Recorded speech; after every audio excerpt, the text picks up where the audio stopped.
Welcome to our YouTube channel GS exam inter.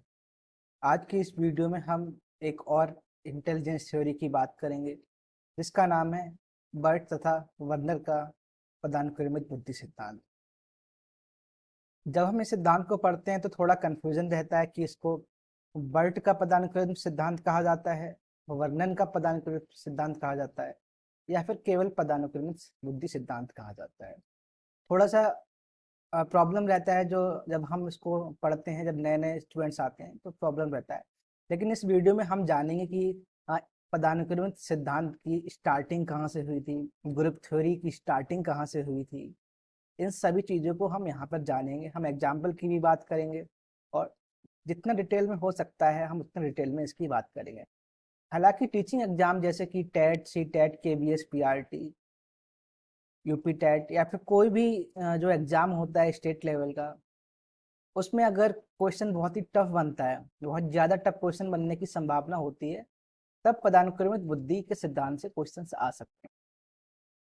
तो session start करते हैं। तो यहाँ पर हम बात करेंगे दो लोगों की, एक सैरल बर्ट और दूसरे हैं फिलिप एवार्ट वर्नर। ठीक है, बर्ट एंड वर्नर।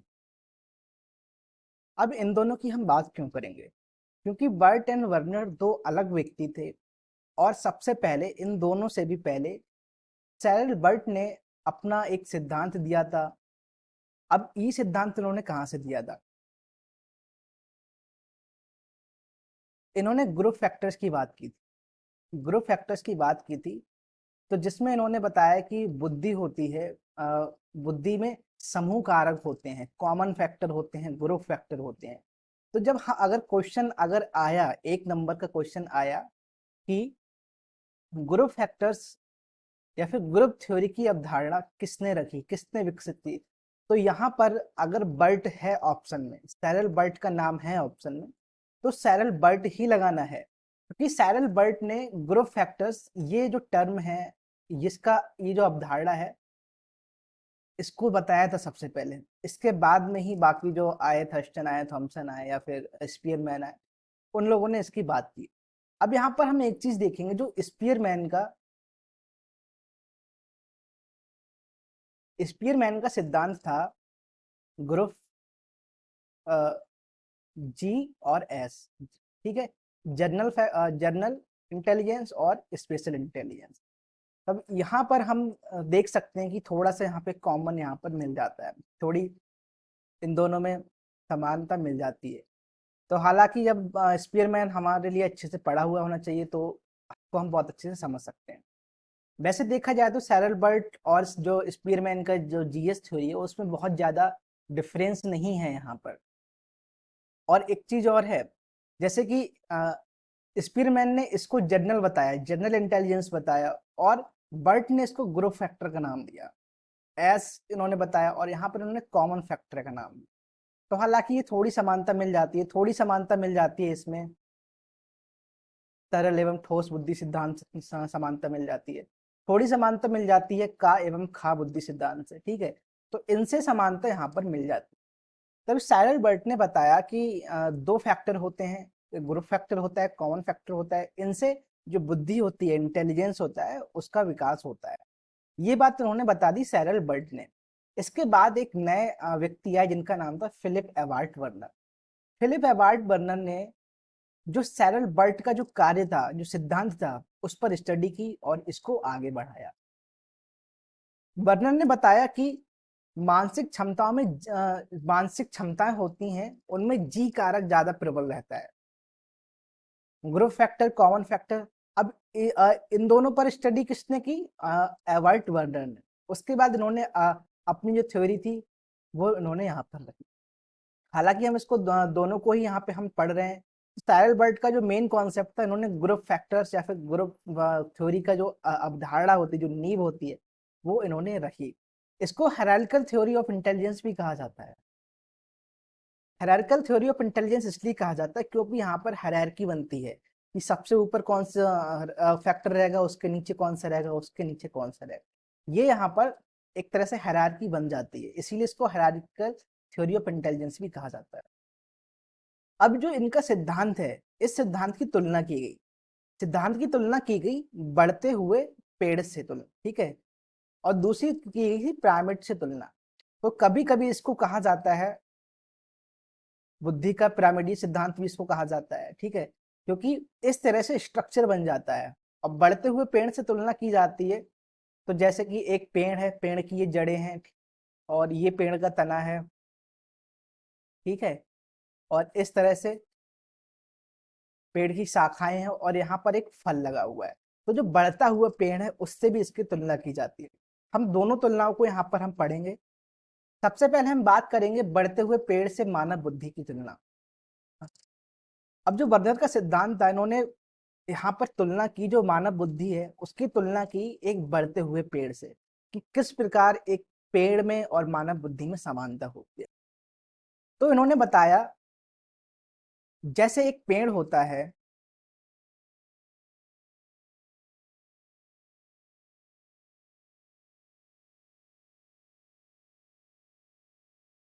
पेड़ में जड़ें होती हैं, ठीक है, इस तरह से पेड़ में जड़ें होती हैं, और उसके बाद इसमें पेड़ में शाखाएं होती हैं।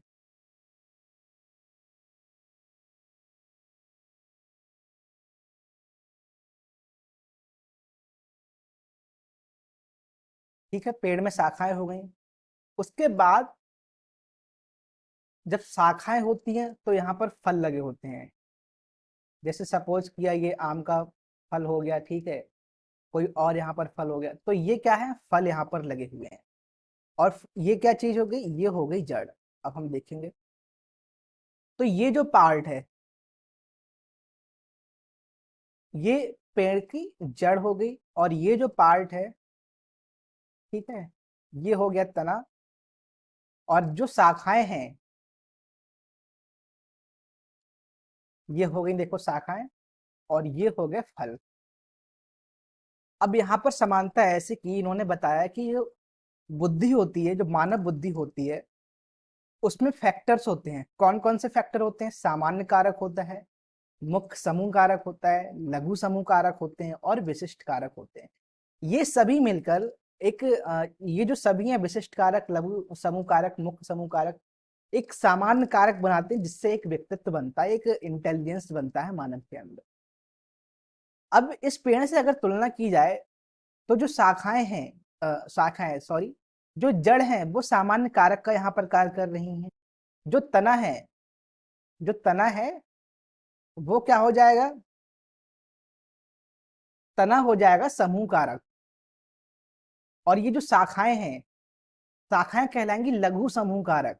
और जो फल है, फल कहलाएगा विशिष्ट कारक। ये याद रखना है हमें कि सामान्य कारक नीचे रहेगा, मुख्य समूह कारक उससे ऊपर, और लघु समूह कारक उससे ऊपर, सबसे ऊपर रहेगा विशिष्ट कारक।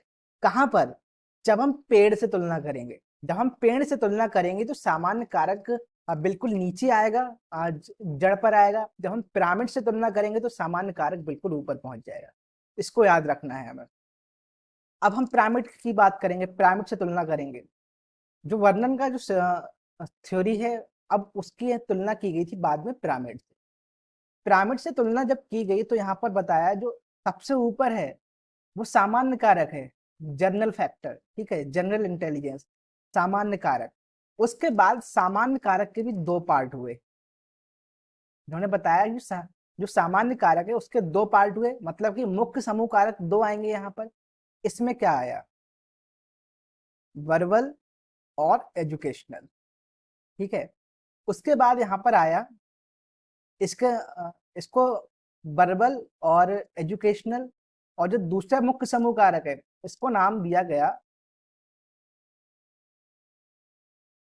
इसको कहीं कहीं पर आपको देखने को मिलेगा पीएम, प्रैक्टिकल मैकेनिकल। के फॉर अगर हम यूज करें तो कैनेस्थेटिक और मैकेनिकल। तो यहाँ पर दो हो गए।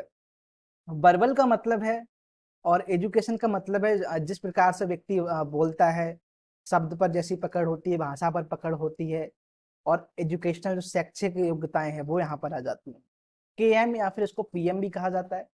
इसका मतलब प्रैक्टिकल, की जो प्रैक्टिकल नॉलेज है इंसान के अंदर। जो मैकेनिकल नॉलेज का मतलब है कि जैसे खेल कूद करते हैं, वो आ जाता है यहाँ पर, किसी यंत्र के साथ खेलते हैं, किसी यंत्र को ऑपरेट करने की जो क्षमता होती है वो यहाँ पर आ जाती है। इसके बाद उन्होंने बताया कि इनके भी कारक होते हैं, इनको लघु समूह कारक कहा गया। ठीक है, और लघु समूह कारक के भी कारक होते हैं विशिष्ट कारक। ये हो गए विशिष्ट कारक।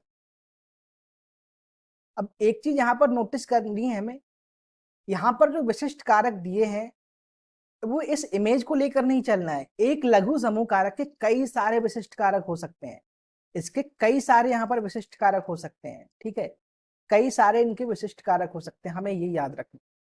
तो यहाँ पर एक चीज आप नोटिस करना कि पिरामिड कैसे बनना है।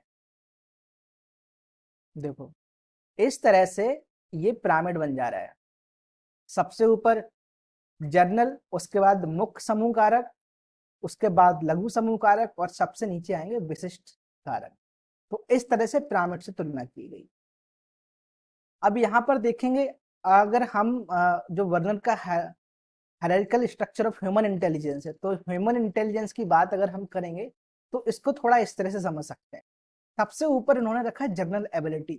जनरल एबिलिटी मतलब जो हमारा ह्यूमन का जनरल इंटेलिजेंस है, क्योंकि इंटेलिजेंस एक एबिलिटी है, इंटेलिजेंस का एक एबिलिटी है, तो यहाँ पर नाम दिया जनरल एबिलिटी। सबसे ऊपर जनरल एबिलिटी, इसके दो पार्ट हुए, बीईडी और केएम। बी फॉर वर्बल और ईडी फॉर एजुकेशनल, जिसको मौखिक या शैक्षिक योग्यता। बी फॉर वर्बल, ठीक है, जिसको हिंदी में मौखिक कहा जाएगा। ईडी फॉर एजुकेशनल, जिसको कहा जाएगा शैक्षिक योग्यता।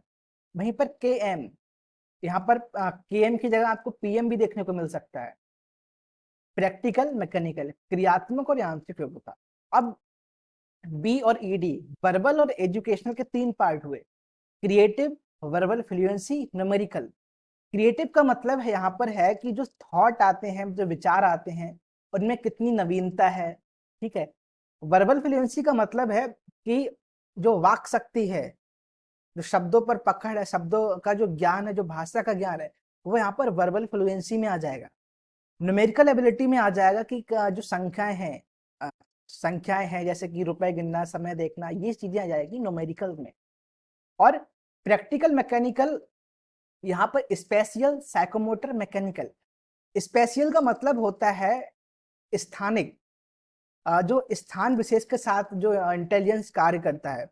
जैसे कि अगर आप किसी से पता पूछो कि जैसे किसी हलवाई की दुकान कहाँ पर है, और उसने बता दिया कि आप 4 गली आगे जाओगे, फिर बाएं हाथ पर एक मोड़ पड़ेगा, वहां पर एक खंबा लगा हुआ है, उसके पास में एक नल है, वहां पर दुकान है। तो जो स्थानिक नॉलेज है, यहाँ पर जो स्थानिक ज्ञान है कि कैसे जाना है, वो चीज स्पेशियल में आती है। साइकोमोटर, साइकोमोटर का मतलब है कि जैसे कहते हैं मांसपेशी और मस्तिष्क का जो क्या होता है, संगम जहां पर होता है। जैसे कि आप पेन से लिखते हैं, जब आप पेन से लिखते हैं तो वहां पर मसल का भी यूज हो रहा है, माइंड का भी यूज हो रहा है कि आपको कितनी तेज लिखना है, क्या लिखना है, आपको माइंड गाइड कर रहा है। जब आप कोई चीज फेंकते हैं, पत्थर फेंकते हैं, जब निशाना लगाते हैं, कितनी दूर तक फेंकना है, कहाँ निशाना लगाना है, वो चीज साइकोमोटर में आ जाती है।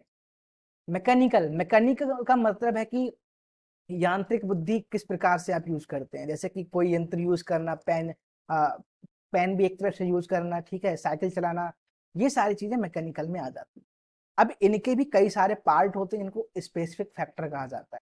तो यहाँ पर कई सारे पार्ट हो सकते हैं किसी एक लघु फैक्टर के। ठीक है, तो इस तरह से हम हायरार्किकल स्ट्रक्चर को समझ सकते हैं। इसके बाद हम बात करेंगे कि जब शिक्षा में बात करेंगे, पेडागोजी में बात करते हैं, जब चाइल्ड डेवलपमेंट में बात करते हैं, तो यहाँ पर हमें एक चीज और थोड़ी सी पढ़ लेंगे तो ज्यादा अच्छा रहेगा। जैसे कि बुद्धि का विकास कैसे होता है, अगर हम बात करें हायरार्किकल थ्योरी ऑफ इंटेलिजेंस, तो हायरार्किकल थ्योरी ऑफ इंटेलिजेंस के टर्म में 10 से 12 वर्ष तक जो कॉमन नॉलेज होती है, जो जनरल एबिलिटी होती है, उसका विकास होता है 10 से 12 वर्ष तक। ठीक है, इसके बाद 12 से 14 वर्ष तक होता है किसी व्यक्ति के अंदर कि उसमें वर्बल और एजुकेशनल ज्यादा होगा या फिर प्रैक्टिकल मैकेनिकल ज्यादा होगा, ये दो पार्ट वहां से डिवाइड हो जाते हैं।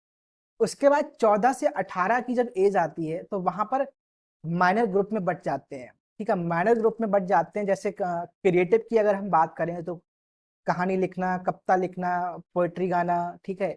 और मैकेनिकल की हम बात करें, काइनेस्थेटिक की बात करें, डांस करना, डांस या फिर खेल कूद में पार्टिसिपेट करना, वो चीजें यहाँ पर बढ़ जाती हैं।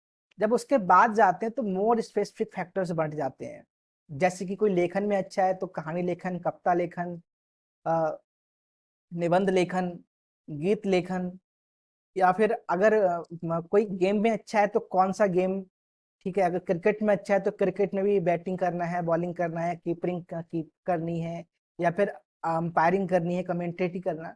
तो ये सारी चीजें, कई सारी चीजें बढ़ती चली जाती हैं। तो यहाँ पर 10 से 12 वर्ष तक जिसमें वृद्धि होती है वो जनरल एबिलिटी होता है। उसके बाद 12 से 14 जो फैक्टर होते हैं, जो मेजर फैक्टर्स होते हैं, बीईएड और केएम। उसके बाद 14 से 18 लघु फैक्टर, और उसके बाद जो सूक्ष्म होते हैं, विशिष्ट होते हैं, वो बढ़ते हैं।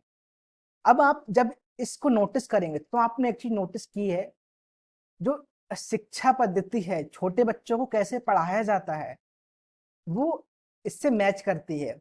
जैसे कि जब छोटा बच्चा होता है तो 10 से 12 वर्ष तक के जो सब्जेक्ट्स होते हैं, अगर उनकी हम बात करें किस विधि से पढ़ाया जाता है, तो वो यहाँ पर आप अनुमान लगा सकते हैं कि 10 से या 12 वर्ष तक बच्चे को कैसे पढ़ाया जा रहा है, किस प्रकार की कक्षाओं में पढ़ाया जा रहा है। जब 12 से 14 वर्ष होती तब बच्चे को कैसे पढ़ाया जा रहा है, ये चीजें आप नोटिस कर सकते हैं यहाँ पर। तो यहाँ पर हमने ये सारी चीजें कवर कर ली। इसके बाद हम यहाँ पर जो फैक्टर्स हैं, जो कारक हैं, उनकी बात करेंगे। यहाँ पर हम बात करेंगे जो पैरामेडिकल मॉडल है, जो जिसकी तुलना पिरामिड से की गई है, हम यहाँ पर उसकी बात करेंगे। तो सबसे ऊपर जी, उसके बाद मेजर, यहाँ पर मेजर फैक्टर रखना है, ठीक है। उसके बाद माइनर फैक्टर, उसके बाद स्पेसिफिक फैक्टर। जी फैक्टर को सामान्य कारक कहा गया। ये उच्चतम स्तर की बुद्धिमत्ता कही जाती है। उच्चतम स्तर की बुद्धिमत्ता अगर हम बात करें इन टर्म्स ऑफ पिरामिडिकल है या फिर हायरार्की की बात करें, तब ये उच्चतम स्तर की बुद्धिमत्ता इसको कहा जाता है। सामान्य कारक वह है जो सभी कारकों को प्रभावित करती है। जो सामान्य कारक बुद्धि है वो सभी जो कारक है उनको प्रभावित करती है, क्योंकि अगर जनरल एबिलिटी में ही अगर सही से डेवलपमेंट नहीं हो पाएगा तो बाकी के जो इंटेलिजेंस लेवल्स हैं, जैसे लघु कारक, मुख्य कारक, विशिष्ट कारक, इनमें डेवलपमेंट सही से नहीं हो पाएगा। यह समग्र संज्ञानात्मक क्षमता या सामान्य बुद्धि को दर्शाता है। नेक्स्ट है major group factor. Major group factor जिसको मुख्य समूह कारक कहा जाता है।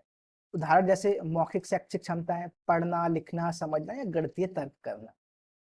माइनर ग्रुप फैक्टर या लघु समूह कारक जिसके अंदर आते हैं भाषा कौशल, शब्दावली, व्याकरण, सामाजिक कौशल या स्मृति क्षमता है। स्पेसिफिक फैक्टर की बात करें तो यहाँ पर और ज्यादा रिफाइनिंग होती चली जाती है किसी कार्य की, किसी इंटेलिजेंस की। जैसे संगीत, वाद्य यंत्र बजाना, गणित की समस्याओं को हल करना या विदेशी भाषा बोलना। तो मैं आशा करता हूँ कि आपको बर्ट एंड बर्नर का जो हायरार्किकल थ्योरी ऑफ इंटेलिजेंस है वो आपको अच्छे से समझ में यहाँ पर आ गया होगा, ठीक है। जो कारक बताए वो कौन कौन से कारक हैं, जो मॉडल दोनों हैं, मैंने दोनों मॉडल की बात कर ली।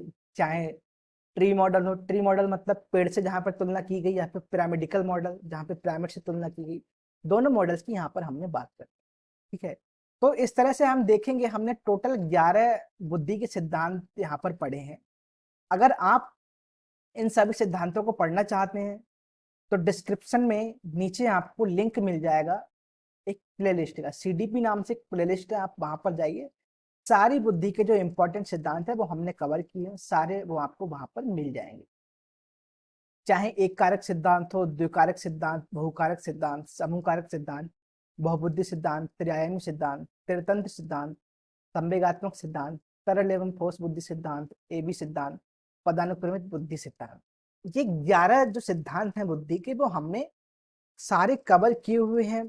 चाहे कोई सा भी आप एग्जाम में, C TET, UP TET, KVS, PRT, REET, MP TET, UK TET, ठीक है, किसी भी स्टेट लेवल या फिर केबीएस लेवल की एग्जाम की बात करें तो ये सारी थ्योरी सफिशियंट है, मोर देन इनफ है। अगर आप इनको पढ़ लेते हैं, अच्छे से पढ़ लेते हैं, तो मुझे नहीं लगता कि कोई भी क्वेश्चन आपका यहाँ से छूट जाएगा, ठीक है।